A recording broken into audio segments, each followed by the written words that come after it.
예수님께서 홀로 우물가에 남겨지셨습니다. 그때 제자들이 예수님께 나옵니다. 그리고 이렇게 제자들은 말합니다. 오늘 보면 31절 말씀 같이 읽겠습니다. 그 사이에 제자들이 청하여 이르되 라삐여 잡수소서. 그러자 예수님의 답변이 이랬습니다. 32절입니다.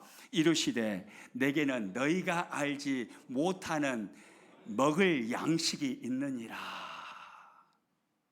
내게는 너희가 알지 못하는 먹을 양식이 있느니라. 주님이 그러하시니까 제자들이 서로 수군거리기를 시작합니다.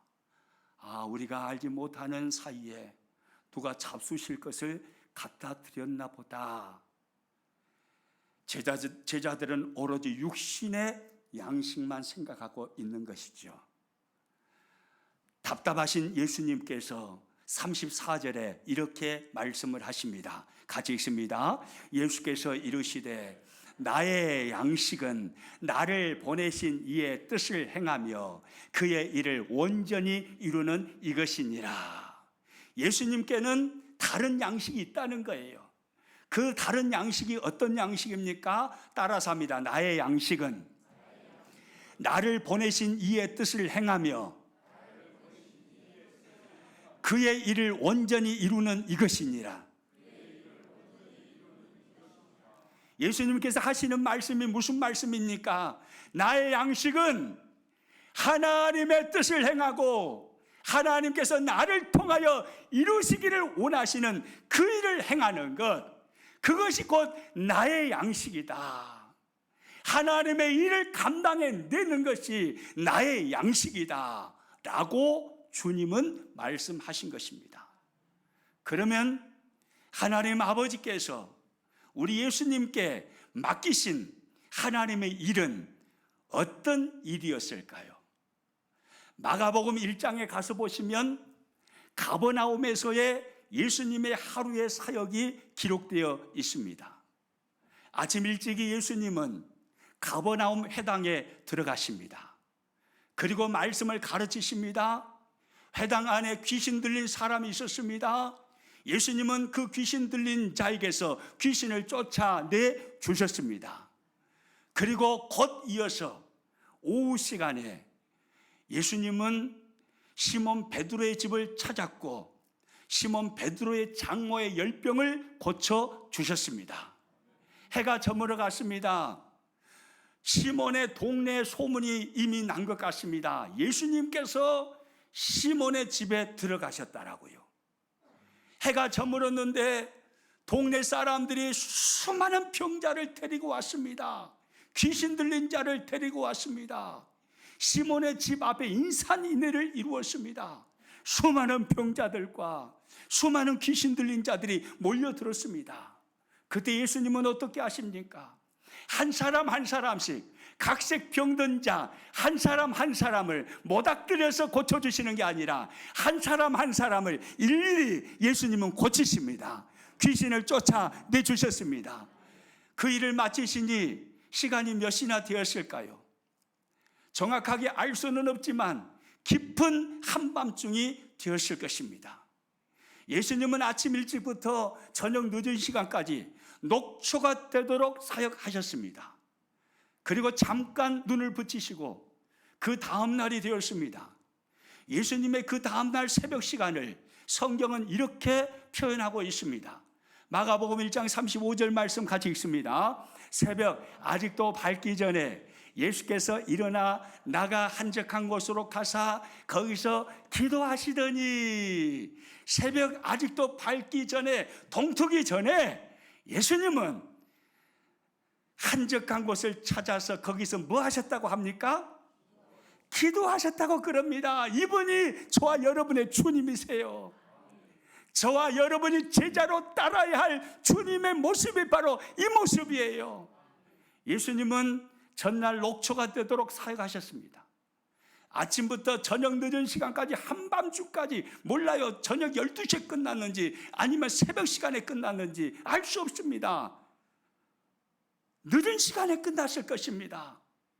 그러나 예수님은 그 피곤한 몸을 이끌고 다시 새벽에 일어나서 한적한 곳을 찾아서 하나님 아버지 앞에 기도하십니다. 이분이 우리가 스승으로 모시고 따르는 주님의 모습이에요. 그러므로 저와 여러분 새벽을 깨우시기를 축복합니다.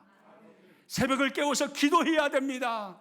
오늘 새벽에 누가복음 6장 12절 이하의 말씀을 통해서 예수님께서 12 제자를 세우시는 장면을 함께 살폈습니다. 그 말씀을 들어가 보니 예수님은요 제자들을 세우실 때 매우 신중하셨음을 알 수 있어요.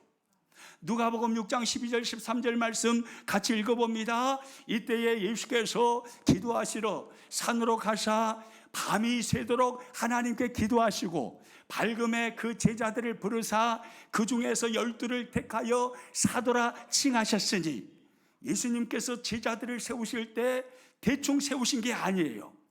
이 말씀을 보니까 밤에 산에 올라가서 밤이 새도록 하나님께 뭐 하시죠? 기도하신 겁니다. 신중하셨다 이 말이에요. 신중하게 사람들 중에서 뽑아서 12명의 제자들을 기도하면서 주님은 세우신 겁니다. 예수님은 신중하게 기도하시면서 제자들을 세웠습니다.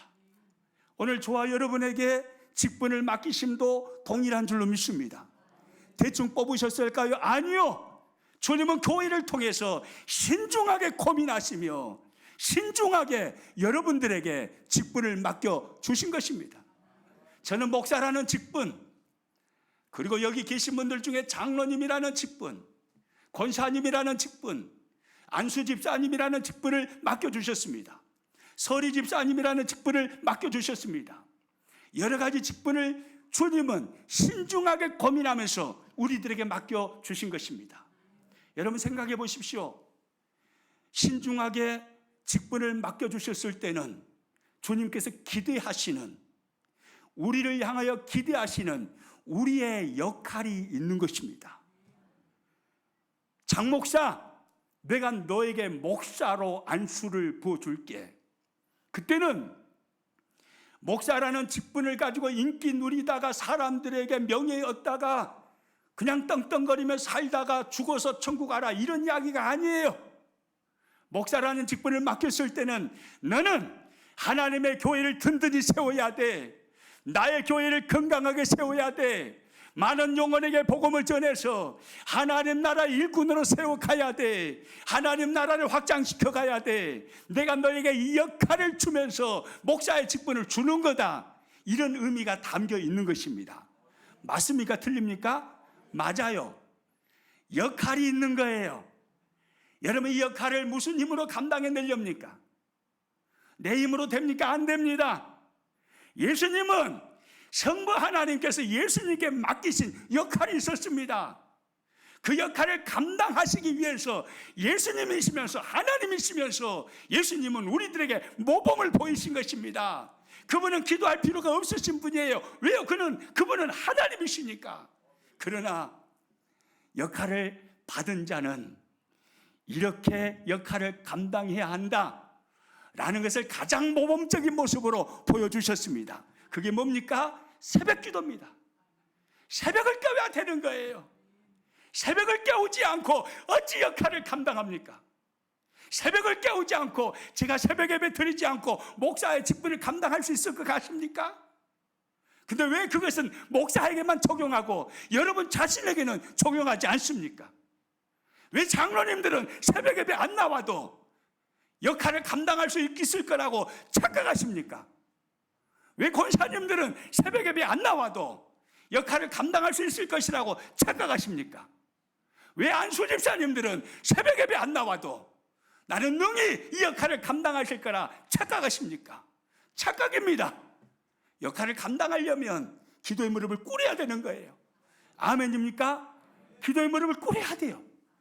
마가복음 1장 38절 같이 읽습니다. 이르시되 우리가 다른 가까운 마을들로 가자. 거기서도 전도하리니 내가 이를 위하여 왔노라 하시고 할렐루야. 따라서입니다. 거기서도 전도하리니 내가 이를 위하여 왔노라. 예수님께 하나님께서 맡기신 일이 무엇입니까?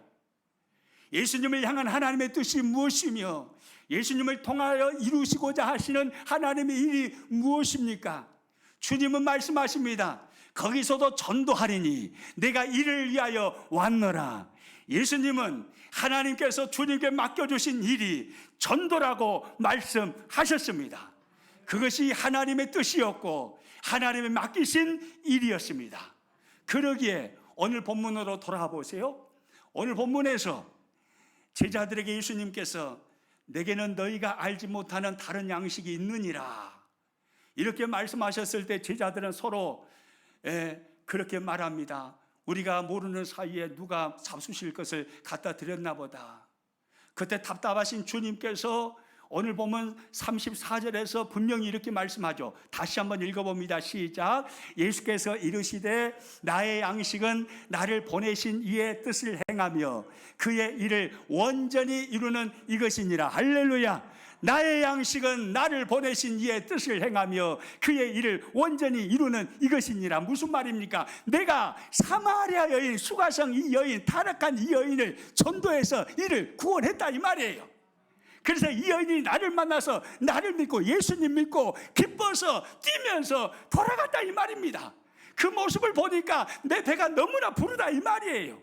예수님은 사마리아 여인, 이 여인을 전도한 것을 양식으로 여기신 것입니다. 이것이 예수님의 양식이었어요. 오늘 그러면 우리들의 양식은 무엇입니까? 오늘 하나님께서 우리에게 이루시기를 위하여서 우리에게 주신 일은 무엇이며 우리를 향한 하나님의 뜻은 무엇입니까? 요한복음을 우리는 1장부터 같이 살피고 있습니다. 세례 요한은 하나님께서 자신에게 어떤 일을 맡기셨는지, 자신이 수행해야 할 그 일이 무엇인지 명확하게 알았던 사람이었습니다. 요한복음 1장 23절 말씀 같이 읽겠습니다. 이르되 나는 선지자 이사야의 말과 같이 주의 길을 곧게 하라고 광야에서 외치는 자의 소리로라 하니라. 할렐루야. 나는 이 땅에 왜 태어났느냐? 예수님의 오실 길을 예비하라고, 예수님의 초림을 준비하라고, 이 땅의 구원자로 아기 예수님으로 찾아오실 예수님의 오실 길을 준비하라고 하나님께서 나를 보냈다. 이것이 세례 요한의 말이었습니다. 요한은 자신이 무엇을 해야 하는지, 하나님이 나에게 맡겨주신 일이 무엇인지 정확하게 알았습니다. 그 이후 2000년 후를 살고 있는 저와 여러분에게 그러면 하나님께서 맡기신 일은 무엇일까요? 2000년 전을 살았던 세례 요한에게 예수님의 초림을 준비하는 일을 맡기셨다면 2000년 후를 살고 있는 오늘 저와 여러분에게 하나님이 맡기시는 일은 무엇이냐는 것입니다. 그것은 바로 예수님의 재림을 준비하는 일인 줄로 믿습니다. 무엇을 준비하는 일이에요? 예수님의 재림을 준비하는 일이에요. 예수님의 재림, 이것이 하나님의 우리를 향한 뜻이고 우리가 하나님의 일로 맡아서 이행해야 할 하나님의 일인 것입니다. 아멘이죠. 예수님의 재림을 준비하는 거예요. 그러면 어떻게 우리는 예수님의 재림을 준비할 수 있을까요? 예수님은 우리의 어떻게라는 질문에 대해서 정확하게 답변을 해주셨습니다. 마태복음 28장 19절에서 20절 말씀 같이 읽습니다. 그러므로 너희는 가서 모든 민족을 제자로 삼아 아버지와 아들과 성령의 이름으로 세례를 베풀고 내가 너희에게 분부한 모든 것을 가르쳐 지키게 하라. 볼지어다 내가 세상 끝날까지 너희와 항상 함께 있으리라 하시니라. 마가복음 16장 15절 말씀 읽습니다. 또 이르시되 너희는 온 천하에 다니며 만민에게 복음을 전파하라. 누가복음 24장 48절입니다. 너희는 이 모든 일의 증인이라. 요한복음 21장 15절에서 17절입니다. 내 어린 양을 먹이라, 내 양을 치라, 내 양을 먹이라. 사도행전 1장 8절입니다. 오직 성령이 너희에게 임하시면 너희가 권능을 받고 예루살렘과 온 유대와 사마리아와 땅끝까지 이르러 내 증인이 되리라 하시니라. 할렐루야. 이것이 바로 오늘 이 시대에 예수님의 오실 길, 다시 오실 길, 재림하실 예수님의 오실 길을 준비하는 삶인 것입니다. 우리는 이 주님의 대사명을 나에게 주신 하나님의 양식으로 삼아야 합니다. 이것이 우리에게 주어진 양식이에요. 영혼을 살리고 영혼을 복되게 하는 이것 말입니다. 그래서 오늘 본문에 들어가서 보면요, 예수님은요 오늘 보면 35절에서 이렇게 말씀하셨어요. 같이 읽습니다. 너희는 넉 달이 지나야 수수할 때가 이르겠다 하지 아니하느냐. 그러나 나는 너희에게 이르노니 너희 눈을 들어 밭을 보라. 휘어져 추수하게 되었도다. 따라서 합니다. 너희 눈을 들어 밭을 보라. 휘어져 추수하게 되었도다. 무슨 말입니까? 넉 달 있어야 추수한다고 말하지 말아라. 뒤로 미루지 말아라. 가장 시급한 일은 추수하는 일이야. 영혼을 추수하는 일이야. 이것이 가장 시급해. 너희들은 영혼을 추수하는 일을 해야 돼. 이것이 너희의 양식이야. 너희의 양식이라니까. 이것이 너희의 양식이야. 이것이 하나님의 뜻이고 너희를 향하여 하나님이 이루시기를 원하시는 하나님의 일이야. 추수하는 일꾼이 돼야 돼.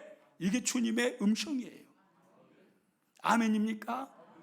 영혼 살리고 영혼 복되게 하는 일, 복음으로 영혼을 살려내는 일, 지옥 갈 영혼들에게 복음을 들려줌으로, 복음을 깨닫게 함으로 그 영혼을 천국으로 인도해야 되는 일이 바로 하나님의 우리를 향한 뜻이며 우리가 양식으로 삼아야 할 일인 것입니다. 아멘이죠. 여러분, 그러면 우리는 어떻게 영혼을 살리고 영혼을 복되게 할 수 있습니까? 두말할 것도 없이 오직 복음으로만 가능한 이야기죠. 아멘이죠. 오직 복음으로만입니다. 1900년대요 이 땅의 크리스찬은요 1%도 되지 않았습니다. 1%도 안 됐어요. 그런데 놀라운 것은 1%도 되지 않았던 크리스찬들이 사회운동을 일으킵니다. 계몽운동을 일으킵니다. 교육운동을 일으킵니다. 3.1 만세운동을 일으킵니다. 이 나라의 중요한 역할들을 1%도 되지 않았던 크리스찬들이 맡은 것입니다. 바꿔 말하면 99% 이상이 되는 수많은 국민들이 1%도 되지 않는 크리스찬을 신뢰하고 믿어주고 따라준 것입니다. 그 이유가 어디에 있었을까요? 이유는 간단합니다. 크리스찬인 그들이 1%도 되지 않았던 그들의 삶에서 예수님의 인격이 배어 나온 것입니다. 그들의 삶에서 예수님의 향기가 나타난 것입니다.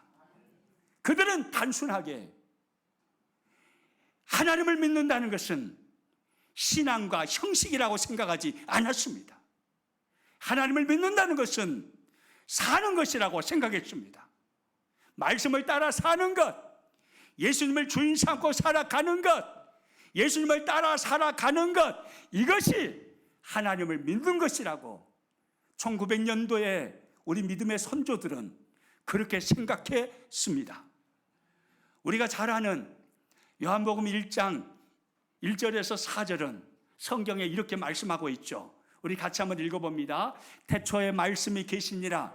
이 말씀이 하나님과 함께 계셨으니 이 말씀은 곧 하나님이시니라. 그가 태초에 하나님과 함께 계셨고 만물이 그로 말미암아 지은 바 되었으니 지은 것이 하나도 그가 없이는 된 것이 없느니라. 그 안에 생명이 있었으니, 이 말씀 잘 아실 것입니다. 태초에 말씀이 계시니라. 이 말씀이 하나님과 함께 계셨으니 이 말씀은 곧 하나님이시니라. 예수님을 증거하면서 말씀으로 증거하는 내용이죠.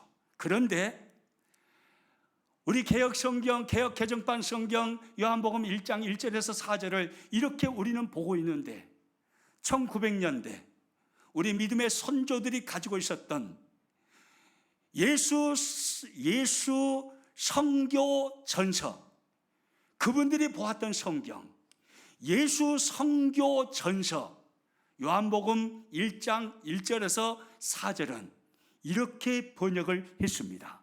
같이 한번 읽어봅니다.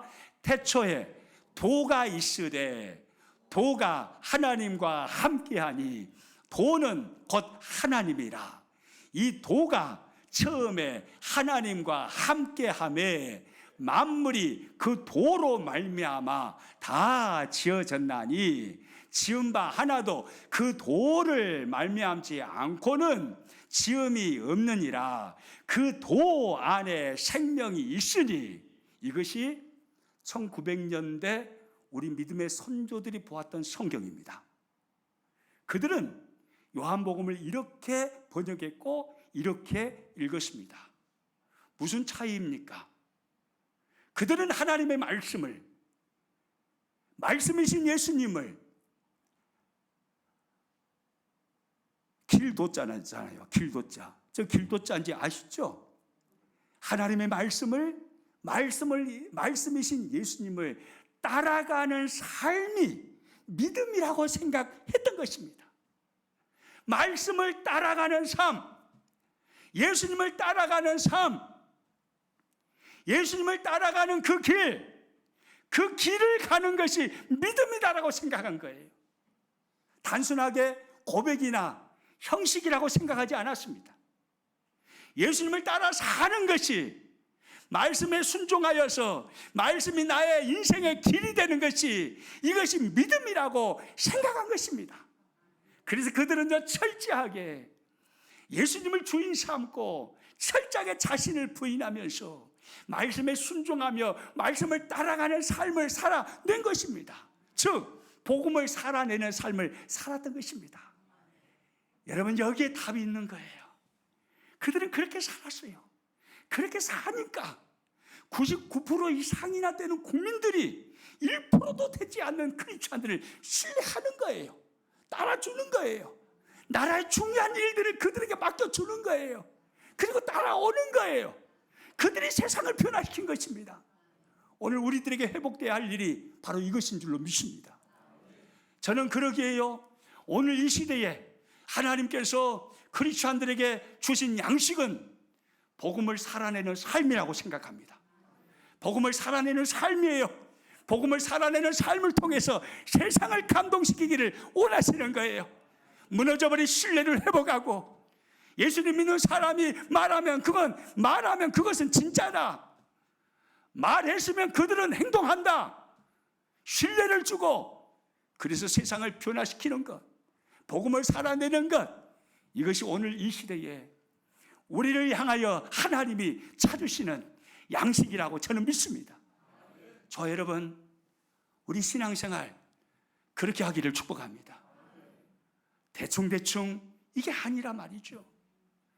복음을 살아내고, 그래서 세상을 감동시키고, 오늘날 20%나 되는 크리스찬들이 왜 1%도 되지 않는 1900년대 우리 믿음의 선조들은 세상을 변화시켰는데, 오늘 20%나 된다라는 크리스찬들은 왜 세상을 변화시키지 못합니까? 오히려 왜 욕을 먹습니까? 아무도 신뢰하지 않는 교회 왜 이렇게 됐습니까? 말뿐인 거예요. 말만 무성한 사람들, 삶이 없는 사람들. 내일 새벽에 보겠습니다. 아까 분명히 새벽 예배 온다고 했죠. 말만인 사람인지 진짜 삶으로 살아내는 사람인지. 아따, 목사님 무섭게 갖다 붙여보네. 아니, 우리는요 진짜 그래야 돼요. 말했으면 그것은 진짜인 거예요. 내 입에서 말이 나갔으면 그것은 삶이 되어야 되는 거예요. 아멘이죠. 오늘 이 시대는 이런 사람이 필요해요. 수많은 숫자만 무성한 크리스찬들이 필요한 게 아니에요. 소수의 몇 사람, 정말로 하나님의 말씀을 살아내는 사람, 복음을 살아내는 사람, 이 사람들을 하나님은 찾으시는 겁니다. 이 사람들을 통해서 세상을 변화시키기를 원하시는 거예요. 저와 여러분, 이런 멋진 크리스찬들 될 수 있기를 축복합니다. 할렐루야. 우리 옆 사람은 한 번만 더 이야기합니다. 우리 이런 멋진 사람 되봅시다. 할렐루야.